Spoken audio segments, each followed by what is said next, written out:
বলা হয়েছে হাদিসের মধ্যে, সারা বিশ্বের মহব্বতকে যদি এক করা হয়, আবু তালেবের মহব্বতকে যদি এক করা হয়, তো আবু তালেবের ভালোবাসা, নবীর প্রতি ভালোবাসা যেটা, সেটা পাল্লা বেশি ভারী হবে। ভালোবেসেছেন তো, কিন্তু জাহান্নামে গেলেন কেন? মুখের ভালোবাসা, দুনিয়াবি ভালোবাসা, আখিরাতের যে দিন ইসলাম, যে একটা ভালো এক কথা সবচাইতে বেশি ভালোবাসা, তার উপরে যেমন ভালোবাসা ছিল, তেমনি ইসলামের ওই নিয়ম নীতিকেও ওই রূপে ভালোবাসলে পরে তিনি জাহান্নামে যেতেন না।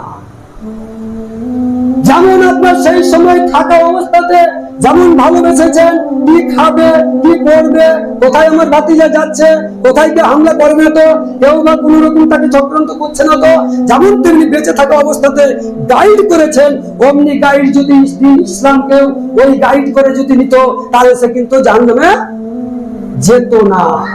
আজকেও আমাদের কথা হচ্ছে, আমাদের নবীর চোখের আড়ালে যদি থাকতো, তাহলে ওই ভালোবাসা আমাদেরকেও পেতে হতো। নবীকে যেইভাবে কিভাবে তাকে আদব করব, তার কি সেবা করব, তার কি যত্ন করব, সেটাও যেমন ফরজ ছিল, তেমনি তার আইনকে মেনে নেওয়াটাও ফরজ ছিল। এখন আমাদেরকে আর ওনার সেবার দিকে কোনো কথা নয়, এখন তিনার আইনকে মহব্বত করার নামই হচ্ছে নবীর মহব্বত।